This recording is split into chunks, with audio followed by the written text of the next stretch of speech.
New exercise 5.3 और chapter का name है complex number and quadratic equation. इसके 2 लेक्चर हम कंप्लीट करा चुके हैं। ये 3rd लेक्चर है, 0.3 एक्सरसाइज है। जो फर्स्ट के 2 लेक्चर थे उसमें कॉम्प्लेक्स नंबर कंप्लीट हो चुका है। कॉम्प्लेक्स नंबर कंप्लीट हो चुका है, अब बचा है क्वाड्रेटिक इक्वेशन।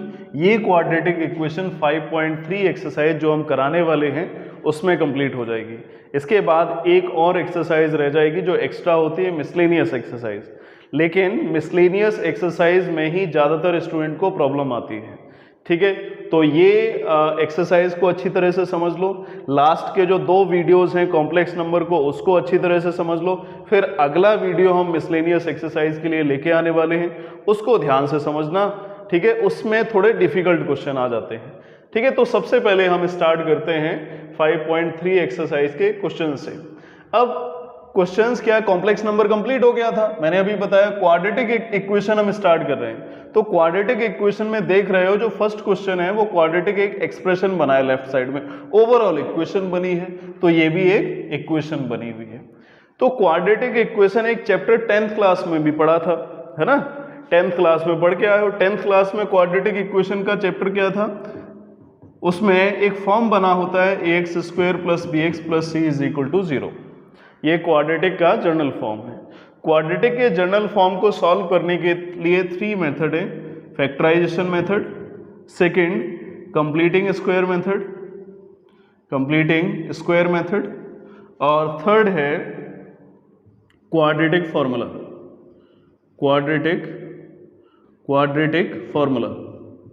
तो ये 3 मेथड, तीनों मेथड से सॉल्व किया जाता है। एक्सरसाइज में आज हम इसमें क्वाड्रेटिक इक्वेशन को सॉल्व करके जीरोज निकालना या सॉल्यूशन निकालना सिखाएंगे।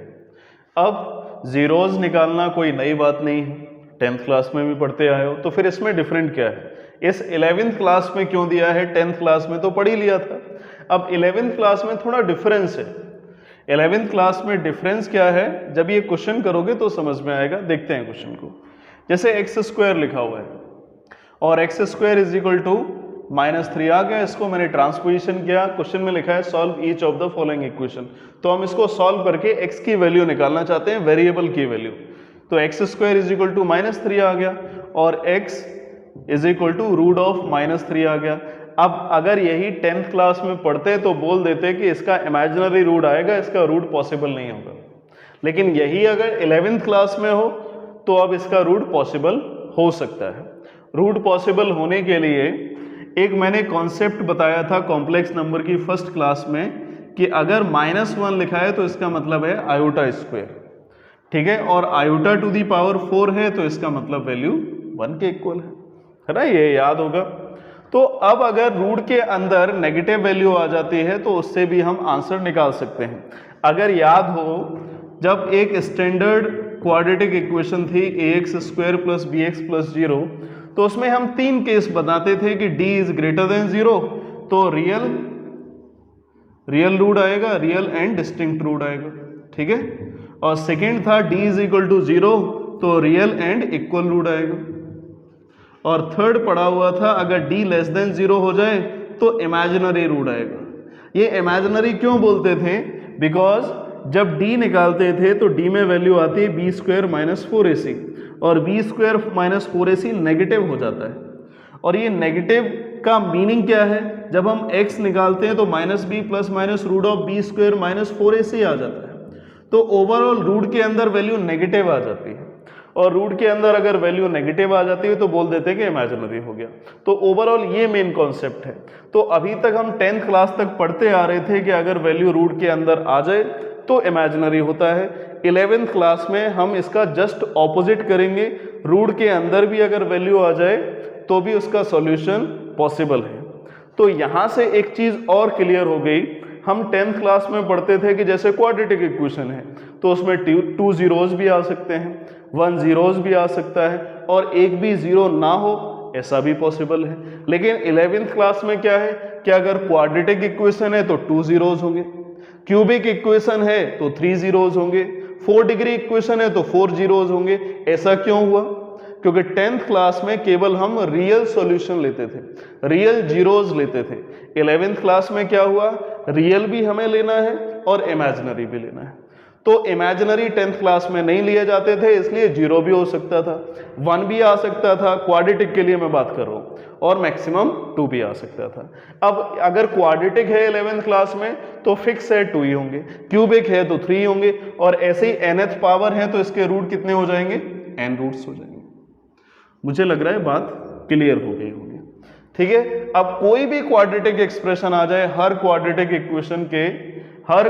इक्वेशन के सॉल्यूशन हम निकाल सकते हैं, और क्वाड्रेटिक हैं तो फिक्स रहेगा 2 ही नंबर ऑफ सॉल्यूशन होंगे। तो इसको सॉल्व करने के लिए मैं मेथड बता रहा हूं। अब देखो, ये मैंने समझाने के लिए बताया था, x square plus root of 3 square, ठीक है, 3 को लिख दिया रूट 3 स्क्वायर। आइडेंटिटी, अब root 3 square A square plus B square identity तो होती नहीं है, तो आइडेंटिटी बनाने के लिए मैंने माइनस लगा दिया और आयोटा स्क्वायर लिख दिया। समझना, आयोटा स्क्वायर का मतलब क्या होता है, -1, तो आयोटा स्क्वायर का मतलब आ गया -1, और माइनस यहाँ पे लगा हुआ था तो माइनस माइनस प्लस हो गया, बैलेंस हो गया, ठीक है, जिससे आइडेंटिटी बन जाए A square minus B square की। अब हम लिख सकते हैं X square minus iota root 3 whole square. Clear, identity हो गई A square minus B square, A plus B आएगा और ए माइनस बी आएगा, इज इक्वल टू 0। दोनों को अलग अलग 0 के इक्वल किया, माइनस आई यानी आयोटा रूट 3, और एक्स की सेकेंड वैल्यू आएगी आयोटा रूट 3, ठीक है। तो हम 2 सॉल्यूशन निकाल सकते हैं। तो अब 11th क्लास में हमें क्या क्लियर हो गया है, जितनी पावर की, जितनी हाईएस्ट पावर की इक्वेशन होगी उतने ही जीरोज होंगे।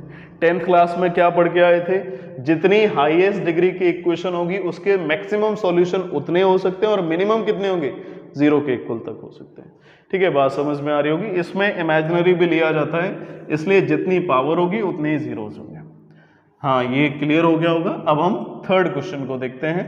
अब इसमें देखो, मल्टीप्लाई करने से 9 आ जाए और प्लस करने से 3 आ जाए, क्या लगता है ऐसे नंबर होंगे क्या? मल्टीप्लाई करने से 9 और प्लस करने से 3, ऐसे नंबर पॉसिबल नहीं है। तो जब इस टाइप के नंबर पॉसिबल नहीं है तो हम एक काम करते हैं, या तो इसमें कंप्लीटिंग स्क्वायर मेथड लगाते हैं, या मेरे लिए सेकंड ऑप्शन है कि क्वाड्रेटिक फॉर्मूला लगा देते हैं, यानी श्रीधराचार्य रूल लगा देते हैं।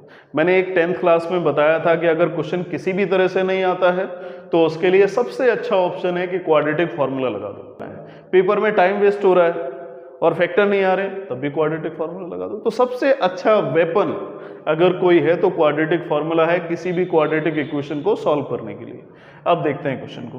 अब 2 ऑप्शन है, या तो कंप्लीटिंग स्क्वायर मेथड लगाओ या इसमें क्वाड्रेटिक फॉर्मूला यानी श्रीधराचार्य रूल लगा दो। तो हम श्रीधराचार्य रूल लगा देते हैं इसमें, -b plus minus root of B square minus 4ac।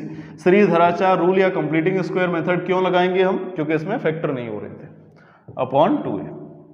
x is equal to, ये a की वैल्यू, ये b की वैल्यू, ये c की वैल्यू, b की value -3 plus minus root of b square 3 square minus 4 into 1 into c का value 9 whole upon 2 into X square का coefficient 1 आएगा। So x is equal to -3 plus minus root of 3 का square 9 होता है, और 9 4 जा 36 हो गया, अपॉन 2, ये वैल्यू आ गई। So x is equal to -3 plus minus root of -27। अगर हम अभी 10th क्लास में होते तो बोल देते कि इसके जीरोस पॉसिबल नहीं है क्योंकि रूट के अंदर नेगेटिव आ गया, लेकिन अब 11th क्लास में आ गए, कॉम्प्लेक्स नंबर पढ़ लिया है, तो अब रूट के अंदर अगर नेगेटिव आ जाए तो उसका मतलब क्या होता है, नेगेटिव आ जाए तो नेगेटिव वैल्यू आयोटा स्क्वायर के इक्वल होती है, तो उससे हम वैल्यू निकाल सकते हैं। 10th क्लास में केवल रियल ले रहे थे, 11th क्लास में दोनों ही ले रहे हैं, रियल भी इमेजिनरी भी, ठीक है। इसीलिए इस टाइप के जितने भी क्वाड्रेटिक एक्सप्रेशन आएंगे उसके जितना हाईएस्ट डिग्री होगी उतने ही जीरोस होंगे। हाँ, तो -3 प्लस माइनस रूट ऑफ, इसको लिख दिया 27 इंटू -1, ठीक है, whole by 2। x is equal to -3 plus minus, और -1 का मतलब जानते हो, iota square whole by 2। So x is equal to -3 plus minus 27 को हम लिख सकते हैं 3√3 इंटू आयोटा स्क्वायर का मतलब आयोटा हो गया। अब हमें क्वाड्रेटिक इक्वेशन है तो मैंने फिक्स कर दिया था कि जितनी पावर होगी उतने ही जीरोज आएंगे। ये 11th क्लास में होगा क्योंकि इसमें रियल भी लेना है और इमेजिनरी भी लेना है। तो मेरे पास इसके दो सॉल्यूशन आएंगे, एक प्लस साइन में लेंगे हम तो 3√3 आयोटा बाई 2 आएगा। इसको थोड़ा और हम सिंपलर फॉर्म में लिख सकते हैं, 3 कॉमन आ जाएगा दोनों से 3 कॉमन आएगा तो -1 और +√3 इंटू आयोटा बाई 2। इसके बाद हम माइनस भी सेकेंड केस में ले सकते हैं, ये प्लस साइन था, प्लस साइन लिया और माइनस साइन लेते हैं तो माइनस साइन के लिए x इज इक्वल टू -3 और -3√3 into iota by 2। So x is equal to -3 common निकाल दिया, 1 +√3 आयोटा बाई 2।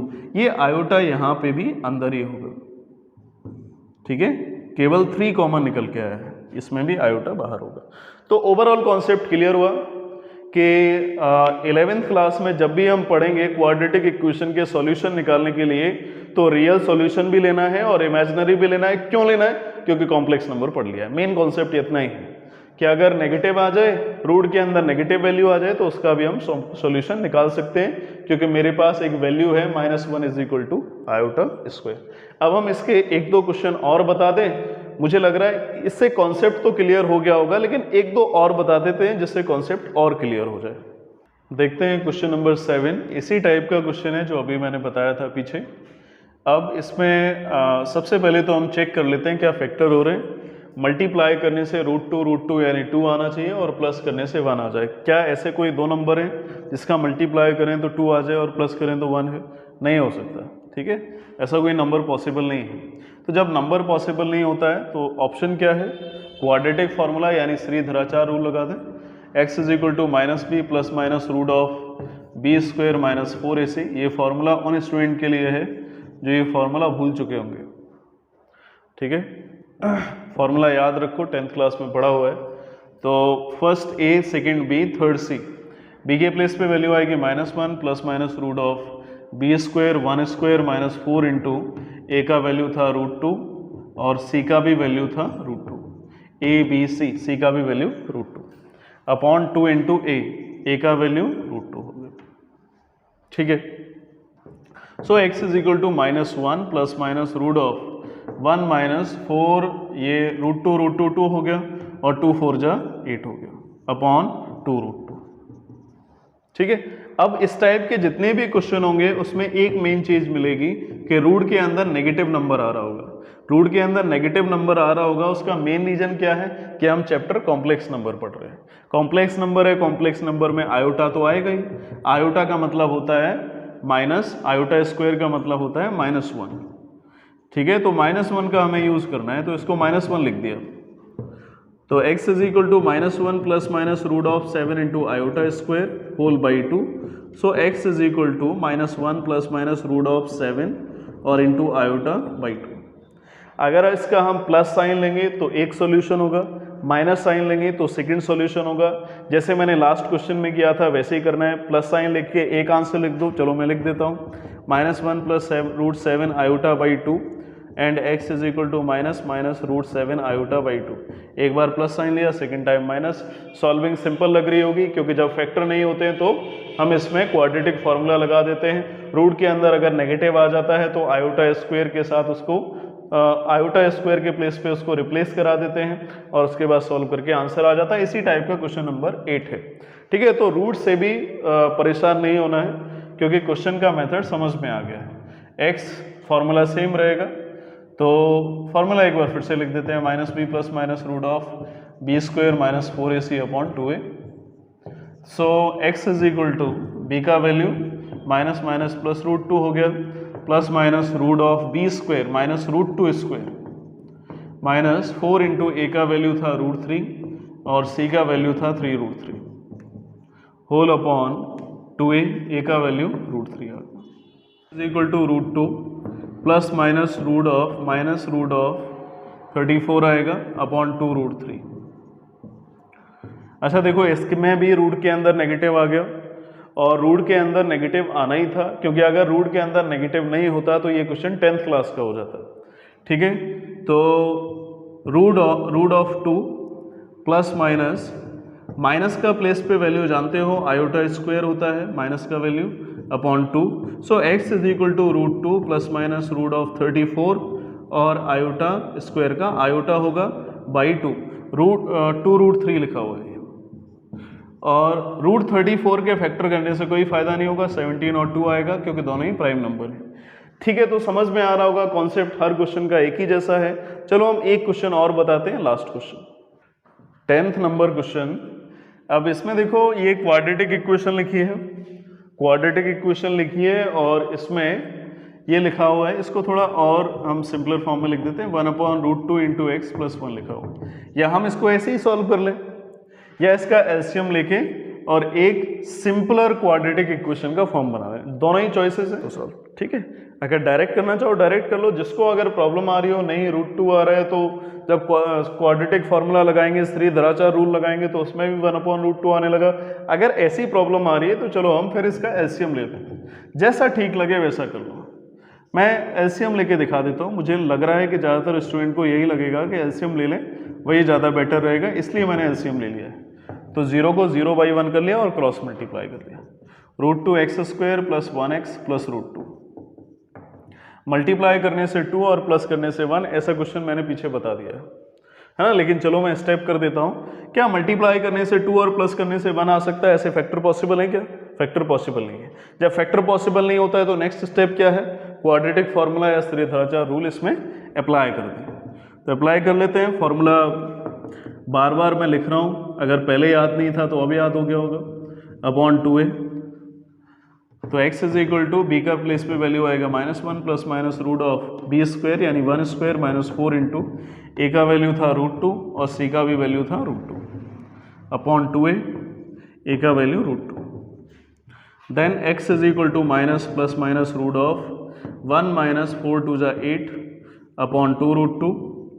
तो x is equal to -1 plus minus root of -7 upon 2 √2। अब रूट के अंदर नेगेटिव, रूट के अंदर अगर नेगेटिव आएगा तो बिल्कुल आयोटा आएगा, आयोटा स्क्वायर बाई 2। तो minus plus minus root of 7 into iota by 2 और √2 तो छूट गया, √2 तो साथ में आना ही चाहिए। तो ये 10 क्वेश्चन थे, कंप्लीट हो गए, कॉन्सेप्ट क्लियर हो गया। इस टाइप के क्वेश्चन को करने का एक ही कॉन्सेप्ट था। मेथड क्या था मैं एक बार फिर से बता दूं। ये क्वाड्रेटिक इक्वेशन 11th क्लास में क्यों आया? क्योंकि 10th क्लास में क्वाड्रेटिक इक्वेशन के लिए जितने भी सॉल्यूशन पड़े थे वो सब रियल थे, और जैसे ही इमेजिनरी आ जाता था, जैसे ही डिस्क्रिमिनेंट लेस देन 0 आ जाता था, जैसे ही क्वाड्रेटिक फार्मूला के अंदर रूट की वैल्यू आ जाती थी तो हम बोल देते थे कि नेगेटिव होगा। समझ में आ रहा है? जब भी रूट के अंदर नेगेटिव वैल्यू आ गई बोल दिया कि नहीं ये जो जीरोस है वो पॉसिबल नहीं होगा, इससे जो आंसर निकल के आएगा वो इमेजिनरी होगा। अब 11th क्लास में आ गए तो 11th क्लास में एक चैप्टर आ गया कॉम्प्लेक्स नंबर। कॉम्प्लेक्स नंबर वाले चैप्टर में रियल और इमेजिनरी दोनों पढ़ेंगे। अब इसी चैप्टर में एक टॉपिक आ गया क्वाड्रेटिक इक्वेशन का, जो हम पॉइंट 3 एक्सरसाइज में आज मैंने पढ़ा दिया है। अब जो इसमें ये जो टॉपिक आ गया, अब इसमें फिर मैंने बताया कि जो सॉल्यूशन है वो रियल भी हो सकते हैं, इमेजिनरी भी हो सकते हैं, इमेजिनरी की भी वैल्यू निकाल सकते हैं। 10th क्लास में क्या पढ़ते थे कि इमेजिनरी की वैल्यू नहीं निकाल सकते। अब हम इमेजिनरी की भी वैल्यू निकाल सकते हैं, रियल की भी वैल्यू निकाल सकते हैं, क्योंकि कॉम्प्लेक्स नंबर में दोनों ही पढ़ लिया है। तो इसलिए अगर क्वाड्रेटिक फॉर्मूला है तो उसका सॉल्यूशन अगर इमेजिनरी भी आता है तो उसको भी हम इंक्लूड करेंगे।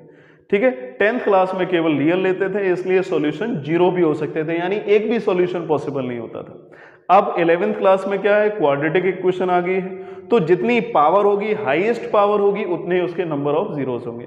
क्यूबिक पॉलिनोमियल होगा तो 3 जीरोस होंगे, 4 डिग्री पॉलिनोमियल होगा तो 4 जीरोस होंगे, 5 डिग्री पॉलिनोमियल होगा 5 जीरोस होंगे, n डिग्री पॉलिनोमियल होगा तो उसमें भी n जीरोस होंगे।